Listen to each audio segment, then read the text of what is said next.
Assalamualaikum warahmatullahi wabarakatuh. Saya Risnah binti Mak Lazim yang bermaksud 028646 dari kumpulan 6 akan membentangkan tajuk hubung kait i'jaz yang terkandung dalam Al-Quran dengan pelbagai ilmu lain. Berikut adalah isi kandungan pemaparan saya. Kita pergi pada definisi i'jaz. Dari segi bahasa, i'jaz adalah isim masdar dari ajaza yu'jizu i'jazan yang bererti ketidakupayaan. Ianya dikurniakan oleh Allah kepada Rasulullah sallallahu alaihi wasallam dengan perantaraan malaikat Jibril alaihi salam. Dari segi istilah pula, ia menunjukkan kebenaran pengisytiharan kerasulan Nabi Muhammad sallallahu alaihi wasallam dalam ketidakupayaan masyarakat Arab untuk menandingi mukjizat Nabi yang abadi, iaitu Al-Quran. Ia adalah untuk melemahkan kaum-kaum yang menentang Al-Quran. Makna i'jaz yakni kemukjizatan ialah untuk melemahkan sesuatu. Kalimah mukjizat berasal dari perkataan Arab iaitu mukjizat.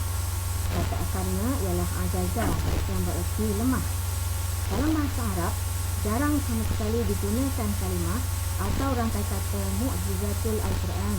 Sebaliknya digunakan kalimah i'jazul Quran. Menurut penelitian umum, ialah sesuatu yang tidak mampu ditandingi.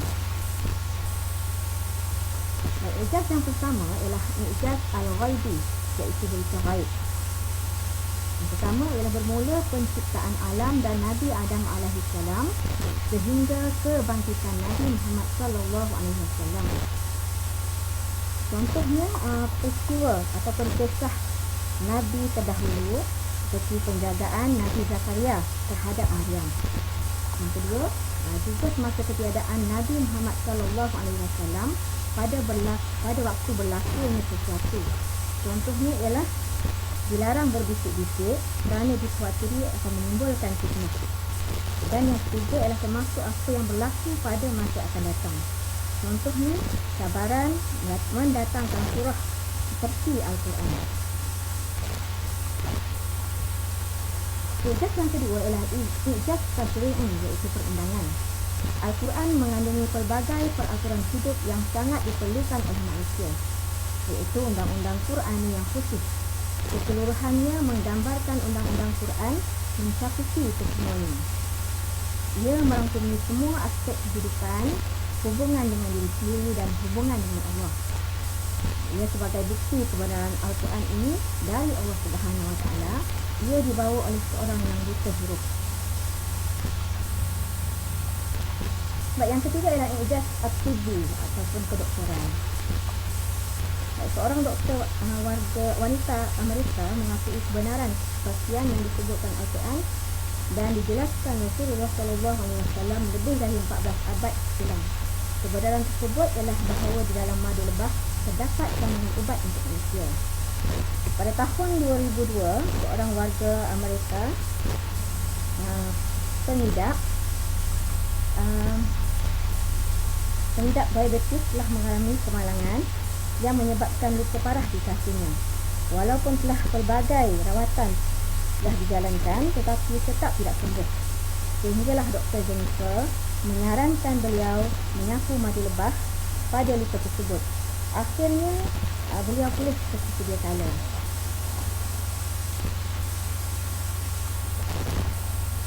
Ini bertepatan dengan firman Allah dalam surah An-Nahl ayat 68 hingga 69 yang bermaksud, dan Tuhan penciptamu mewahyukan kepada lebah, buatlah sarang-sarang di bukit-bukit, di pohon-pohon kayu dan di tempat-tempat yang dibikin manusia.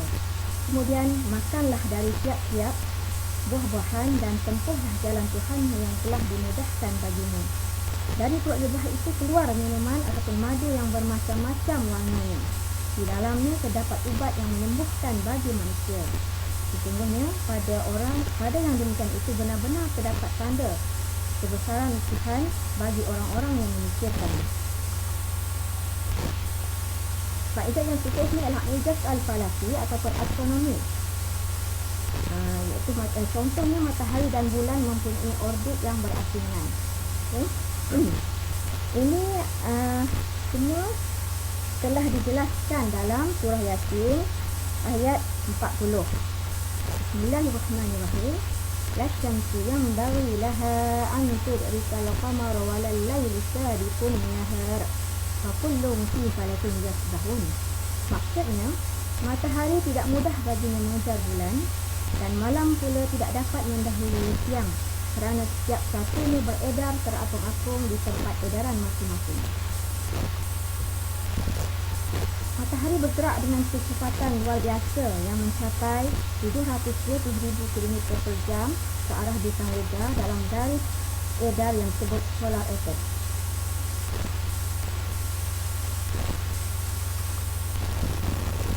Keseluruhan alam semesta yang dipenuhi oleh lintasan dan garis edar seperti ini dinyatakan dalam Al-Quran sebagai berikut.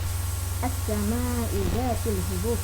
Maksudnya, demi langit yang mempunyai jalan-jalan, dan yang dimaksudkan adalah orbit bintang-bintang dan planet-planet. Ijaz yang seterusnya adalah ijaz al-jughrafi atau geografi. Contohnya gunung ganang sebagai pasak permukaan bumi. Rupanya telah dijelaskan dalam surah An-Naba ayat 6-7 yang berbunyi Bismillahirrahmanirrahim. Alam naj'alil arda mihada wal jibala awtada. Maksudnya, bukankah kami telah menjadikan bumi terbentang luas sebagai hamparan dan gunung ganang sebagai pasaknya.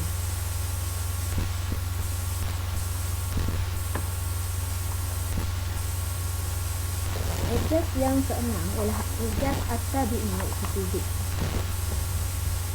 Ilmu ini adalah mengenai jirim, tenaga, ruang, masa, pergerakan dan daya.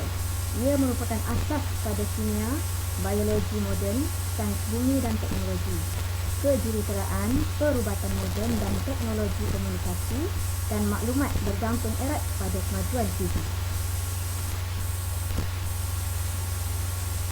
Alam yang dicipta oleh Allah Subhanahu wa Ta'ala ini adalah tertakluk kepada hukum-hukum tertentu, dan apa sahaja yang ada di langit dan di bumi adalah hak Allah untuk kemudahan dan kegunaan manusia. Islam tidak terbatas pada hubungan manusia dengan Tuhan, bahkan merangkumi semua aspek kehidupan. Firman Allah Ta'ala, maksudnya tidak luput dari pengetahuan Tuhannya biarpun sebesar zarah di bumi ataupun di langit.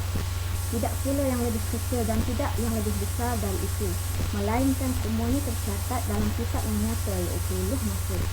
Surah Yunus ayat 61. Dan yang keduanya ialah Surah Luqman ayat 20 yang bermaksud, tidakkah kamu perhatikan bahawa Allah memudahkan untuk kemudahanmu apa yang ada di langit dan di bumi, dan telah memudahkan untuk kegunaan kamu apa yang ada di langit dan di bumi, dan telah dilimpahkan kepada kamu nikmat-nikmat yang zahir dan batin. Di antara tokoh-tokoh fizik Islam yang terkenal ialah Ibn Haytham. Beliau digelar sebagai bapa optik moden, dan dia banyak menghabiskan masa dengan teori pelbagai fenomena fizikal seperti pelangi, bayang-bayang, gerhana matahari dan ramalan mengenai keadaan fizikal cahaya. Beliau juga adalah seorang yang amat mahir dalam bidang sains, falak, matematik, geometri, perubatan dan falsafah. Tokoh yang kedua ialah Al-Biruni. Dia banyak membuat kajian tentang konsep asas fizik seperti graviti, jirim, ruang dan gerakan bumi. Dan ijaz yang ketujuh ialah ijaz adadi, iaitu jumlah. Ia bermula dengan keimanan terhadap Tuhan yang satu. Ilmu berkenaan bilangan dan matematik turut menduduki tempat istimewa dalam ilmu pengetahuan Islam. Ilmu matematik telah memperkenalkan tertib aturan, keseimbangan dan keserasian pada setiap cabang ilmu pengetahuan dunia Islam. Baik, ia disebut ataupun angka ini disebut dalam bentuk peribadatan. Contoh yang paling jelas ialah dalam bab puasa. Masa barang siapa di antara kamu ada yang sakit atau dalam perjalanan, lalu ia berbuka, maka wajiblah baginya berpuasa sebanyak hari yang ditinggalkan itu pada hari-hari yang lain. dan wajib bagi orang-orang yang berat menjalankannya jika mereka tidak berpuasa, yakni dengan membayar fidyah. Maksud fidyah ialah memberi makan seorang miskin. Dan siapa yang dengan terang hati mengerjakan kebajikan, maka itulah yang lebih baik baginya, dan berpuasa lebih baik baginya jika kamu mengetahui. Baik, angka dalam bentuk peribadatan pula.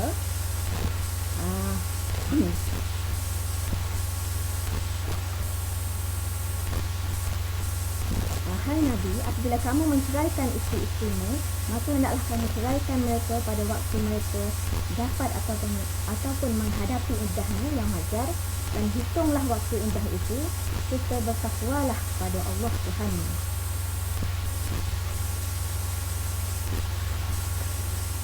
Bila mereka telah mendekati akhir iddahnya, maka tunjukkanlah mereka dengan baik atau lepaskanlah mereka dengan baik, dan saksikanlah dengan 2 orang saksi yang adil antara kamu, dan hendaklah kamu tegakkan kesaksian itu kerana Allah. Demikianlah diberi pengajaran dengan itu orang yang beriman kepada Allah dan hari akhirat. Barang siapa bertakwa kepada Allah, niscaya dia akan mengadakan baginya jalan keluar.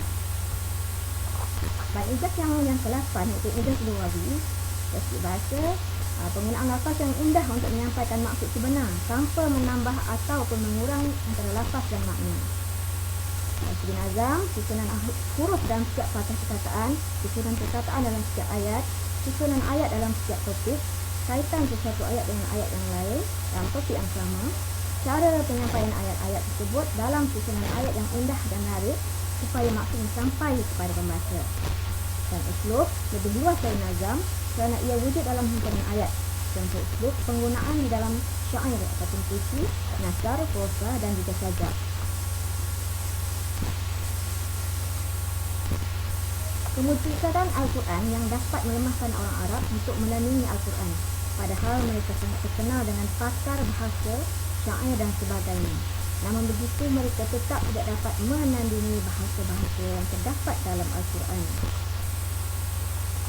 Dalilnya dari firman Allah Ta'ala, maksudnya, katakanlah sesungguhnya jika manusia dan jin berkumpul untuk membuat yang serupa Al-Quran ini, saya mereka tidak akan dapat mendatangkan yang serupa dengan dia, sekalipun sebahagian mereka menjadi pembantu bagi sebahagian yang lain. Baik, kesimpulan dari tadi ini ialah sesungguhnya Al-Quran adalah kitab suci yang menetapkan masalah akidah dan juga hukum syariah. Ayat-ayatnya juga menunjukkan pelbagai kenyataan ilmiah seperti ilmu kedoktoran, embriologi, botani, fizik dan sebagainya. Hal ini memberikan dorongan kepada manusia untuk mempelajarinya, mengkaji dan menelitinya, dan tidak dinafikan memang ia telah mendatangkan penemuan-penemuan ilmiah yang meningkat sebahagian dari ilmu alam yang mana masih banyak tidak diketahui oleh manusia. Dengan demikian, orang akan dapat memastikan betapa tepat dan benarnya isyarat-isyarat di dalam Al-Quran. Sekian, wabillahi taufiq wal hidayah. Wassalamualaikum warahmatullahi wabarakatuh.